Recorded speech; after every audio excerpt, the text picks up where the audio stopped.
Hi everyone, and welcome to Love, Faith, and Hope, Cafecito with Rose.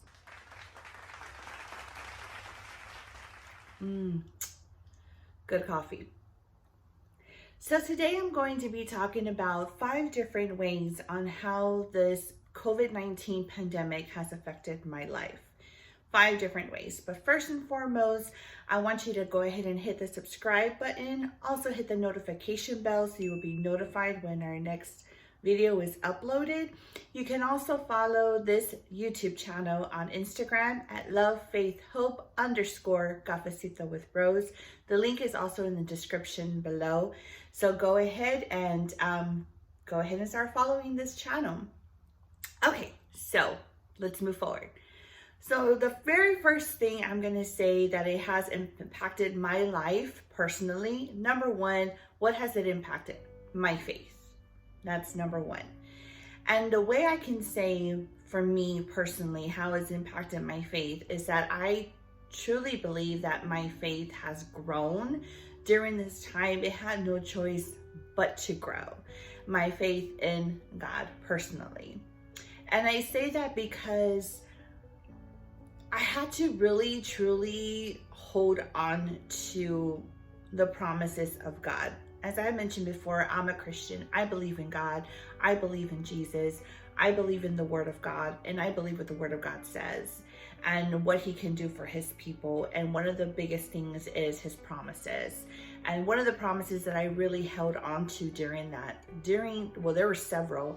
The first one was that He is our provider. You know, that He is Jehovah Jireh. He is our provider.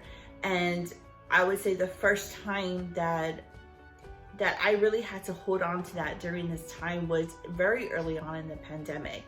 And that was when, you know, they were already and had announced that they were going to shut down, you know, the city, and that we were going into stay-at-home orders. And so we had to go to the grocery store. And I remember that I had to wait till I got off work, and which was in the afternoon, of course, you know, after 5.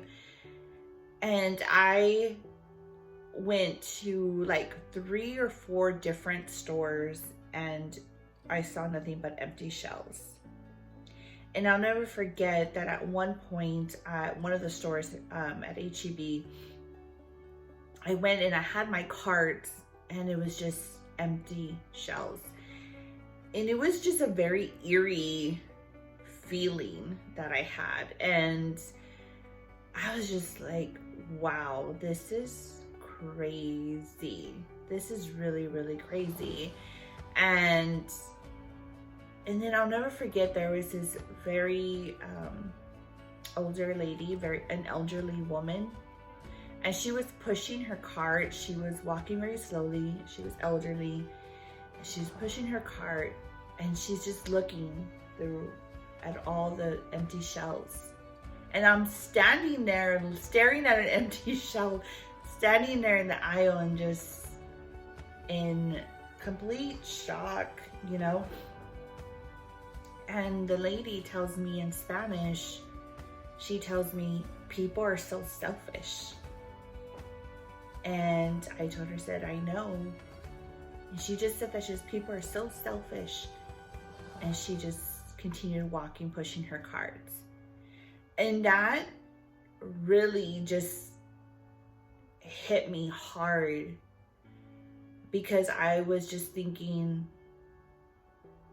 people just completely just grabbed everything they could. And I'm more than sure, and we know it, that people were grabbing way more than what they needed for their families, you know, for 2 weeks or a month. You know, they were grabbing in bulks. And then after that, I went to another store. And by the 3rd store, I was feeling very defeated. And I remember calling my husband from the car and just crying and telling him, this is crazy. This is really crazy. And I told her about that lady, the elderly woman, and I couldn't get her out of my mind. And I was just in such, like, feeling very defeated and feeling like, what is going on in this? What is going on? What are we walking into in this moment, you know? And my husband, I remember him telling me, it's gonna be okay. It's gonna be okay. And I remember him telling me, don't worry about it. It's gonna be okay. God has us. God has us. He's gonna provide for us. Don't worry about it. Just try to find what, you know, at least for a few days, and then we'll figure it out from there. And I said, you know what? You're right. You're right. And I ended up calling my mom as well, and she told me the exact same thing. And we never went without. There, you know, we would go here and there, you know, family members also helped us, you know, just to give us at least a few things just to last us a few days, you know, until we could go early in the morning and, you know, and be in line at the stores, you know. So that was one of the major times I can say that I really had to hold on to God's promise for that. The other thing was, you know, the fear that did set in, you know, early on in this pandemic of, you don't know what's going to happen. You don't know who it's affecting. There was just so many things that were still up in the air. Everybody was learning as we went along, you know, with the pandemic, and there was a lot of miscommunication, you know, misinformation. But, you know, I think it was just, everybody was just trying to figure it out, you know, as we went along. You know, the other thing I would say with my faith is that, you know, we had to close the doors to the church. You know, my sister and my brother-in-law, they had to make that decision to close the doors of the church, you know, and to go virtual. And, you know, that's what, you know, we did as a ministry. We went virtual, Facebook Live. We started doing our Zoom Bible studies. And then I'm a Sunday school teacher, and myself and a really good friend of the family, her name is Ruth. Hi, Ruth. Her and I together, we teach Sunday school, our class, and it's an intermediate class, meaning we have the 10, 11, and 12-year-olds. So right before they go into the youth class. And so we did our Sunday schools. We did Sunday schools. We did them through Facebook Messenger.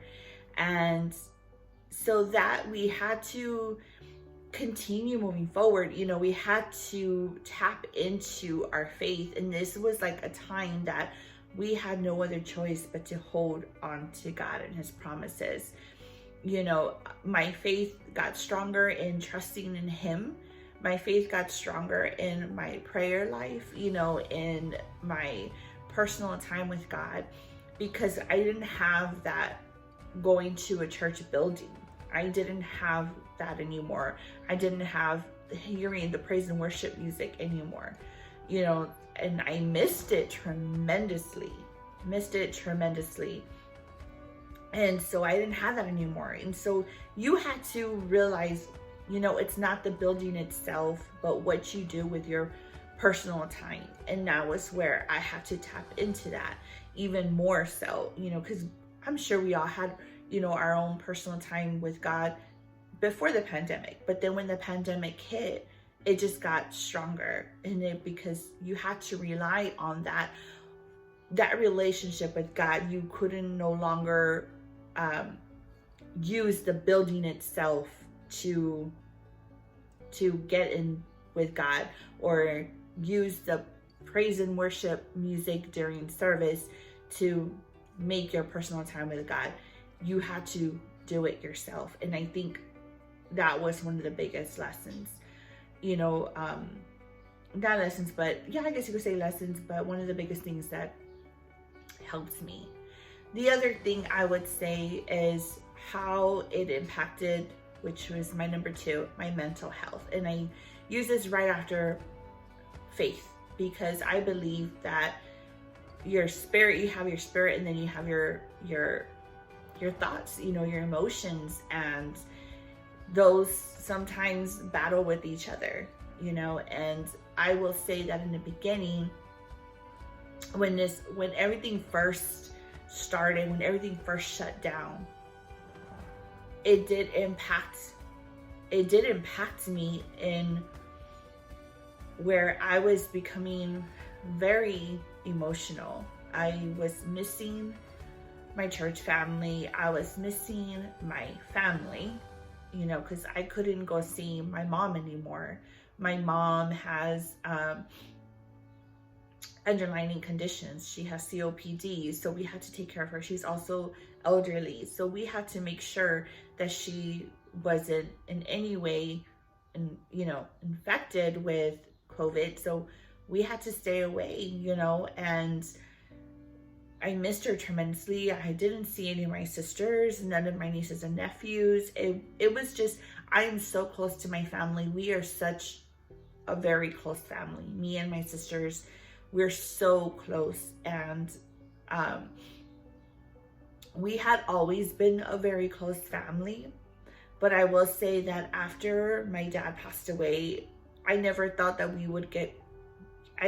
was possible to get even more closer than what we already were, but we did. It just really made us even a stronger unit. And so I had to go like basically cold turkey, you know, without my family. I would see them every weekend. I would go to my mom's and wash clothes, because me and my husband, we don't have a washer and dryer. Our apartment doesn't have the hookups for it. And then I didn't want to be paying for laundry. So I would go to my mom's and wash clothes. And that was my time that I would spend with her. And then my sisters would come over and, you know, we would all be together. That was every weekend, every Saturday or Sunday. I was over there. I would see my mom every weekend. I would see my sisters every weekend. And we just went from one weekend to the next, completely gone. Like, we couldn't see each other. We couldn't do anything like that with each other. And it really impacted me. I'm so close to my nieces and nephews, and I missed them so much. And I did it. I didn't think I was gonna cry. It was hard. It was a really hard time, you know? And I was crying a lot. I don't want to say I got depressed, but I was very emotional. I was missing them. And then on top of that, very early on, I also have some underlying conditions. I'm considered high risk. And so I had to, thankfully, I have a employer that I work for, a company an organization that really took that into consideration and helped me. And so I went into working from home. And so for a whole entire, I would say a month and a half, I was completely working from home. I wasn't going anywhere. I wasn't doing anything. The only thing I was doing was just going to go get more groceries when we needed it. My husband was the one that started doing the laundry. He would go to the laundromat because he was like, I don't want you around too many people at the laundromat touching stuff and everything. And so he started doing that. And so I was just at home.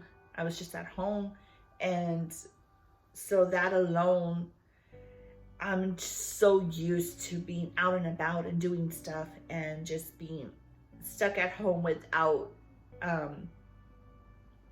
the choice, you know, and missing my family, missing my church family, missing all of those things. It really did a number. And I was constantly on the news, constantly, you know, reading articles about COVID and finding out the numbers, and constantly doing that. And it was doing a number on my mental health. It really, really was. And I remember there was times where I was just crying. And my husband, you know, he was there for me. You know, and he understood, you know, and it was just one of those things like where you're just trying to figure it out. Everybody's trying to figure it out, you know, as we went along. But I had to come to a point where I literally had to snap myself out of it. And I was just, Lord, help me with this. We're all going through this. We all are. Everybody's dealing with different things. I don't have children living here with me. You know, the boys, they live with their mom. So it was just me and my husband. And I was just thinking, how about those people that have children that are doing, you know, doing school online, and it was a lot. And so I was just, you know, thinking like, there's a lot of people that are going through this, you know, I'm not the only one, you know. And so I had to do that for myself, and I had to really pray, and I had to really seek God about it, and I got out of it. I really did, and I thank God for it. And so I was able to get out of that zone, you know, of just feeling sorry and feeling scared. So I had to turn off the news. I had to stop going on social media for a while, you know, and reading those articles. I had to do that. I had to step away from that and just step away, because it wasn't doing good for me. And also it was, you know, also affecting my husband too, and his own mental health. So we had to tell each other, okay, let's get off the news, let's get off social media, let's do something else, you know, let's just put that aside for right now. And so we did, and so it helped. So that was number 2. Number 3, the other thing that it impacted, and then all I'm gonna say is my marriage, you know, and it impacted us in a positive way. And I believe that it made us stronger as well. And we had to be each other's, strength, you know, in times of where we were feeling overwhelmed or frustrated, you know, with everything that was going on. And then like the fear too that set in, because early on during the pandemic, we both lost an uncle. I lost my uncle, and my husband lost an uncle within a matter of weeks of each other from COVID. They both got COVID and passed away. So we had that. And then I lost a cousin to COVID, and then I had friends that were getting COVID, and the fear of that, and their family, you know, I had friends that their family members got COVID and passed away. So it was just, it was hitting home, and it was scary, you know, it was a scary time. And so we had to be each other's strength during those times. Also, the way that I would say that it made us stronger too is that we had to communicate with each other. We've always had great communication, but when we were getting overwhelmed with what was going on around us and being stuck at home and, you know, all of that, we had to communicate with each other. When we were getting frustrated, when we were getting overwhelmed, we had to tell each other, okay, look, I'm not snapping at you, you know, because I'm not mad at you, don't take it personally, you know. It's just, I'm just frustrated and I'm tired of being stuck at home. So my husband would go for a walk, or he would go for a drive. Sometimes we would say, you know what, let's just get out of the house, and me and him will go for a drive together. We would go and get, you know, a snack or something and eat in the car, park somewhere and eat it in the car. And we saw many other families doing the exact same thing, you know, and we just kind of laughed, and we're like, this is crazy, you know, how things are changing at this time, you know. And so we had to celebrate our 5-year anniversary at home. Our original plan was to go on vacation and celebrate our 5-year anniversary, because this year we completed 5 years marriage and 20 years of that we've known each other. And so we had big plans for this year to go on vacation and do different things. And so we couldn't do that.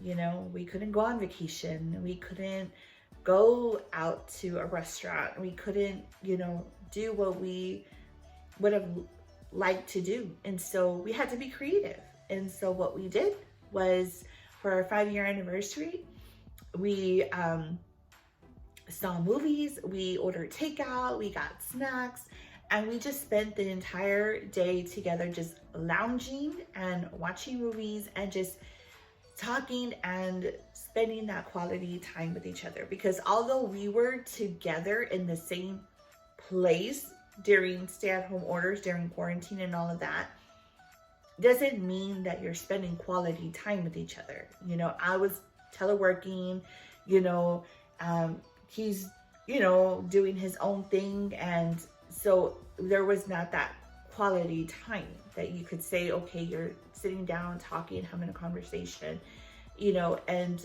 so we just had to be creative and really spend that quality time together, you know. And so it's, and we had a great time. We had a great time. We may not have gone on the vacation that we wanted, but the most important thing was that we were together. And that's all that mattered. That's all that mattered. And we celebrated our 5-year anniversary that way. And it was great, and it was beautiful, and we were happy, and that's all that really mattered. So the other thing I would say, number 4, is family. My immediate family, as I mentioned, I miss them like crazy, and I still do. You know, I still miss them like crazy. I haven't seen some of my nieces and nephews. I haven't seen them, and I miss y'all. If y'all are watching, I miss y'all so much. And so I would say one of the things what I learned is that we could easily take things for granted, and take family for granted, take time for granted, and think that, oh, we have all the time in the world, when in reality we don't. We didn't know this pandemic was going to happen. It literally happened from, you know, from one day to the next. One day we're all, you know, happy together celebrating my sister's birthday, and then that same week it just hit hard in the United States. Everything started shutting down, you know, and all of that. And so who knew that back in March on my sister's birthday that was going to be the last time that we were all going to be together like that as a family. And, you know, if I knew that then, I would have embraced everyone, you know, tighter, you know. And so, you know, it's just, you take things for granted. And once all this is over, and once we are able to get together as a family, you know, you best believe I'm going to be hugging my nieces and nephews like crazy, you know. And, you know, I talk to them, text, you know, me and my sisters will FaceTime each other, you know, we've done that, you know. We have been able to see each other here and there, little things, but together as a whole family, we haven't been able to do that. And I'm just so excited for the day that we'll be able to do that again. The last, number 5, I would say. So number 1 was faith. Number 2 was mental health. 3 was marriage. 4 was family. And 5, I would say, skills. Okay, so prior to the pandemic, I would cook, but I would say that this pandemic has pushed me to learn how to cook even more. And so I learned how to cook. Number 1, oh my goodness, I was so excited when I finally learned how to do this, was how to make over easy eggs. I love over easy eggs, but I could never do it. I could never make it for myself. They would always bust, and I would end up scrambling them. The only person that was able to do it was, besides, you know, my mom and stuff, but my husband knows how to make them. And so I would have to tell him, like, babe, can you please make me over easy eggs, you know, and he would make them. But I wanted to learn for myself. I wanted to do it. I wanted to master over easy eggs. So finally, I learned how to do it, and I am so excited that now whenever I cook myself breakfast, I always make over easy eggs, and I love it. I was just so excited that I learned how to make over easy eggs. The other thing I learned how to cook was I learned how to make carne guisada. I was always so scared to make it. And I learned how to make it because I was craving it and I wanted it. And so there I am calling my mom, give me the recipe, you know. And so I make carne guisada and it came out really good. And so I would say that's the second thing that my husband loves for me to make. Number one that he loves for me to make, and which I hardly make, it's very rare that I make it, is beef enchiladas. So when I make that, he gets all excited. So now the second one that he loves for me to make is carne guisada. And so that's my second thing I learned how to cook. The other thing I learned how to cook was pork and potatoes. It's a recipe that a family friend of ours, Tracy, hi Tracy, years ago when I was younger, I used to be her nanny for her kids. And I remember one time she made pork and potatoes, and it was so good. And every now and then I would tell her, God, I miss your pork and potatoes. And so I called her and I was like, give me the recipe. So she gave me the recipe and I made it and it came out so good. The other thing I learned how to make were wings. And I can make really good wings. And my husband even complimented me and told me that they were better than Wingstop. So I make some good wings. So I learned how to make wings. And then the other thing I learned how to make was potato salad. I learned how to make potato salad. That one, I'm still trying to master to make it the way I really, really like it. It's good, it's edible, but I still need some tweaks here and there with my potato salad. So if you have any tips on how to make good potato salad, comment below and let me know. And then, so those are the things that I learned how to make, you know, during the pandemic. And the biggest bonus I would say would be this channel. For over a year, I had been wanting to do a YouTube channel. It was either between a YouTube channel or a podcast. And it was something that was in me, you know, in my heart that I wanted to do. And it had been over a year, but I was afraid, I was scared, you know, to do it because I didn't know how it was going to be received. And so closer to my birthday, actually months prior to my birthday, I was telling my husband, I was like, I think I'm going to do it this year. I'm going to do it. I'm going to do it. And especially during the pandemic and everything, I was just thinking like, what is a better time than now, you know? And so I told him and he's like, go for it, do it, you know, do it. And, you know, I support you, I have your back, do it. And so I decided on my birthday, I'm gonna make my first video. And I did. If you haven't seen it, go check it out. My very first episode of Love, Faith, and Hope, Cafecito with Rose. And so that's what I have learned. That's what, you know, how the pandemic has impacted me personally. Let me know in the comments below, what have you learned? What are some skills that you learned during this pandemic? What are some things that you learned how to cook more? Did you pick up a hobby? You know, did you just Netflix, you know, through the whole time? Let me know, comment below and let me know how this pandemic has affected your life personally. So thank you for watching. Don't forget to subscribe, hit that notification bell so you'll be notified when my next video is uploaded. Don't forget to follow on Instagram at lovefaithhope_Cafecito with Rose. Thank you for watching. See you soon. God bless.